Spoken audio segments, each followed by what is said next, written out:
Greetings, humanity! Today is Friday, March 13th, 2026. Let's grok the news. I'm Robert Gardner, using GROK, the most truthful AI in the entire world, and I do it every weekday to help me search out and to summarize the biggest headlines in the news today. You also get the unparalleled benefit of this observer's opinions. We briefly review a roundup of the most critical reports in the world, but first, and mostly in this special report, a deep dive into today's top story right after this. M.S. Gardner, my wife, is author of last year's Moon Meridian Prize winner from April Gloaming Publishing, Wolf's Bane, a dark, serious, modern take on an old fairy tale. You've never heard Little Red Riding Hood told like this. It's a page-turning Southern Gothic story for adults that you can't put down. It may not put you down for quite a while either. Wolf's Bane is available now at thecuriousauthor.com.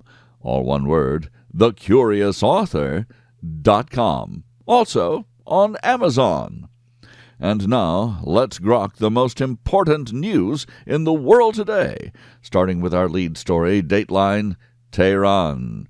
The U.S.-Israel war against Iran's regime has entered its 14th day with no immediate signs of de-escalation, as heavy Israeli strikes pounded Tehran and other Iranian cities overnight, while Iran's new supreme leader, Mojtaba Khamenei, only seen as a cardboard cutout. So far, no kidding.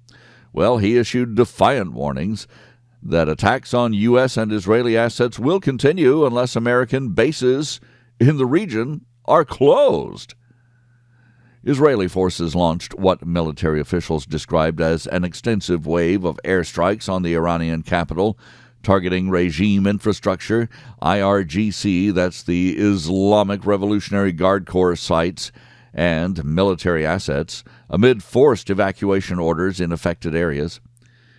Explosions rocked Tehran during a Quds Day march in solidarity with Palestinians, adding to the chaos as Iran's health ministry reported at least 1,444 killed and over 18,000 injured from U.S.-Israeli attacks since late February. In retaliation, Iran has intensified disruptions in the Strait of Hormuz, with what remains of its navy firing on and stopping vessels, effectively strangling global oil flows through the critical choke point. This has driven crude prices surging past $100 per barrel, with warnings from analysts echoing Iranian threats that further escalation could push costs to $200. Gulf shipping faces repeated drone and missile threats, including incidents near Riyadh and other states, prompting some countries to invoke force majeure clauses on energy contracts. U.S. President Donald Trump declared on social media that Iran's military has been decimated, with its Navy and Air Forces largely neutralized, and urged the world to continue using the strait despite the risks. Trump reiterated that the U.S. has won the war but must finish the job, while claiming leadership strikes had wiped out key figures. Iran's President Masoud Pezeshkian has outlined impossible terms for ending hostilities, demanding reparations, recognition of Iran's rights, and guarantees against any future aggression, seen by some wishful dreamers as a potential off-ramp somehow, amid mounting domestic pressure. Adding to the toll, a U.S. aerial refueling plane crashed in western Iraq, killing 4 crew members. CENTCOM stated that the incident was non-hostile. The war's ripple effects include environmental concerns over oil infrastructure strikes, and you've heard of the potential black rain pollution that may be finished by now. And there are rising fears of a prolonged regional quagmire involving proxies like Hezbollah, which has continued barrages on northern Israel. As civilian casualties climb and economic shocks spread globally, the conflict shows little prospect of immediate resolution.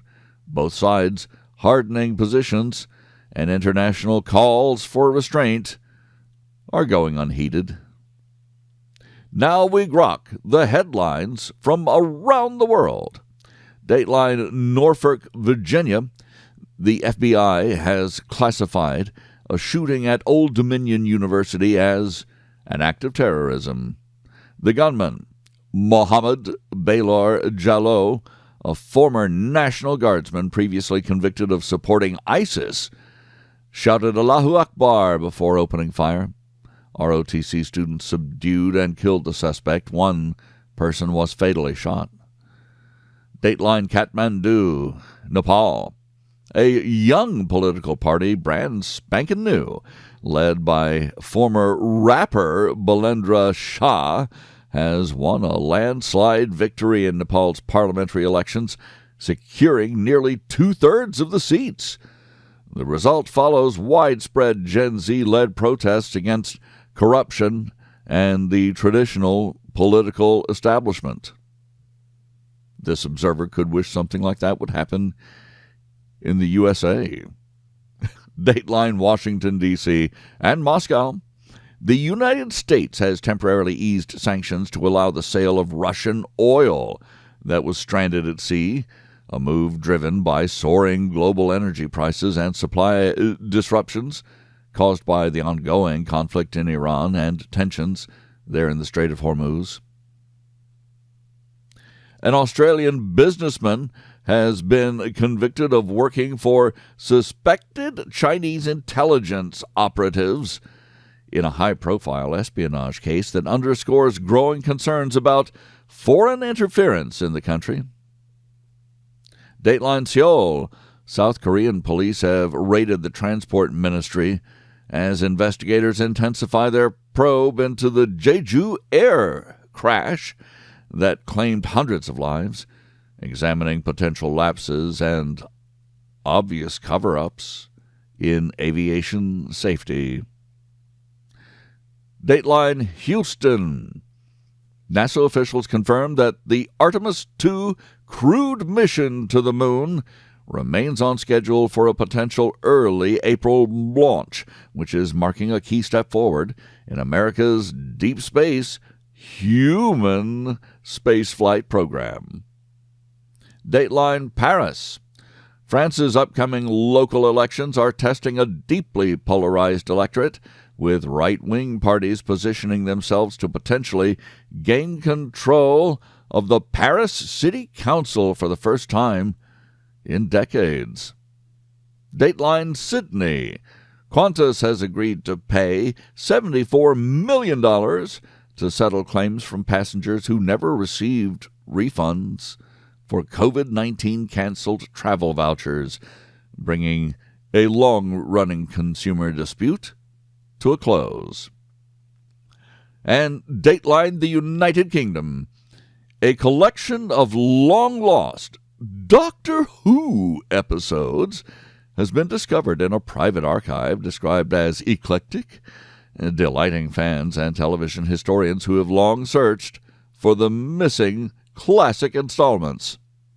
Yes, that made it to the top world headlines today. I thank you for listening. Please join me Monday to once again grok the news. I'm Robert Gardner. Godspeed and God bless.